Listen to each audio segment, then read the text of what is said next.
Va, dar viena mėgstama vieta vasaros yra. Terasų, čia iš visą karalystę. Terasos. Aišku, per 15 metų čia jau jos visos man aplankytos yra.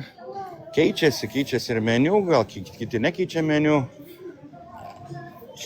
Ir nežinau, dabar, pavyzdžiui, pasikeitimas yra tai, kad jie dabar per vidurį pasistatė barą. Iš tikrųjų, ten buvo viskas uždengta ir ten būdavo scena padaryta, o dabar viskas per vidurį yra. Nu ir gaunasi taip, kad viena pusė ir kita pusė. Gal neblogai.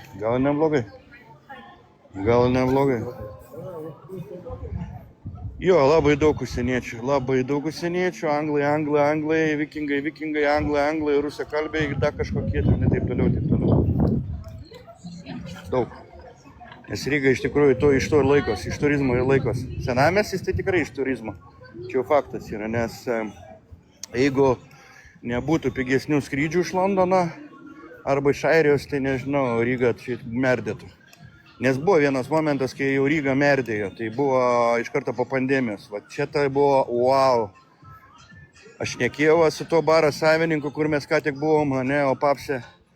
Jis kaip tik buvo atsidaręs metus tik tais dirbo, sako, wow, gintarai, sako, tu neįsivaizduoji, kas čia buvo. Nu ką, sakau, įsivaizduoti, čia yra Ryga. Čia visiems skirto per kišenę. Ir kas svarbiausia, suprantat,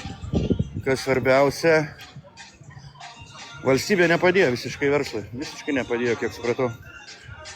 Taip kad, jeigu daug kas pataikė ant tos pandemijos, tai iš karto po pandemijos užsidarė. Netgi ir bankrutavo labai daug kas. Čia nebloga ta vieta. Vadinasi Teo.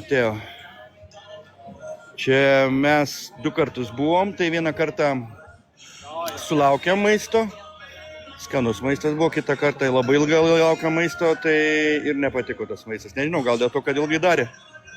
Čia mano tik tais nuomonė.